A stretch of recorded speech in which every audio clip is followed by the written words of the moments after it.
Hi, I'm Taylor and welcome to Sex and You. Today we're going to be talking about consent and sexual assault.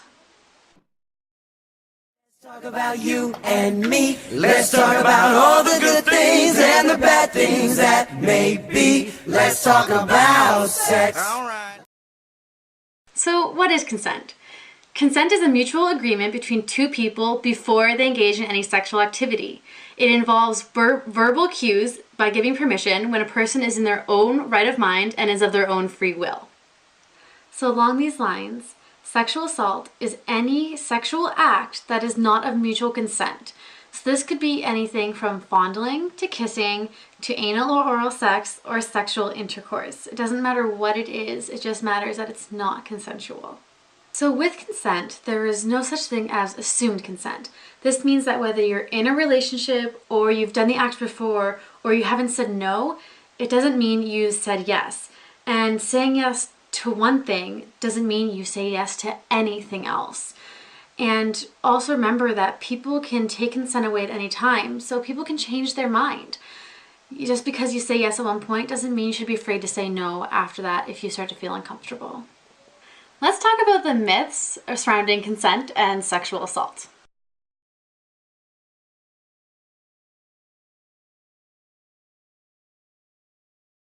It is not the way people act or dress that gets them assaulted.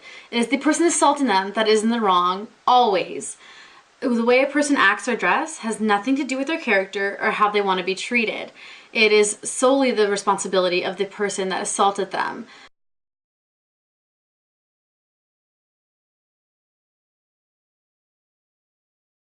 Just because a person didn't fight back doesn't mean they weren't sexually assaulted.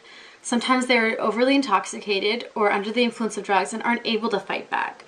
Or maybe that they were just too scared to think about fighting back. They thought they were going to be hurt more if they tried.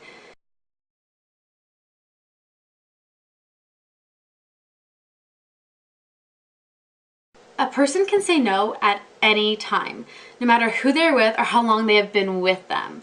Many people are sexually assaulted in a relationship, and it is in no way an excuse to sexually assault a person.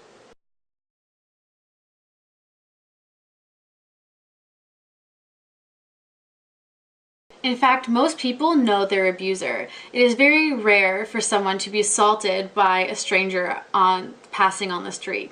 Most of the time they will know the person and will know them fairly well.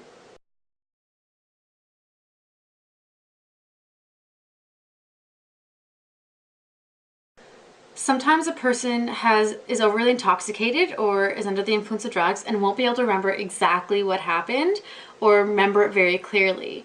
Or maybe there's some conscious suppress the memory so that way they wouldn't have to relive it over and over again. Either way, it doesn't mean that these events did not happen, and someone should definitely go get checked out and go talk to friends and whoever was with them that night to try and piece together what happened. So a lot of people get really awkward and say, well, I'm not going to just say, can I kiss you or can I do this to you? Because it can be a little awkward, and that's totally understandable. But consent doesn't have to be awkward. There are many different ways to go about it that can make it fun and sexy. So ask your partner questions. Be like, have you ever tried blank? Would you like to try it with me? Or maybe, well, I like when you do this to me. What would you like me to do to you? Or, does this feel good? Or would you like me to blank? There's many different ways to empower your partner so that way they feel like they're in control of their own sexual experience. And that is the most important part. If they are in control, they feel safe, and safety is what matters. If you want any more information, I'll post some links down below. Have a good day.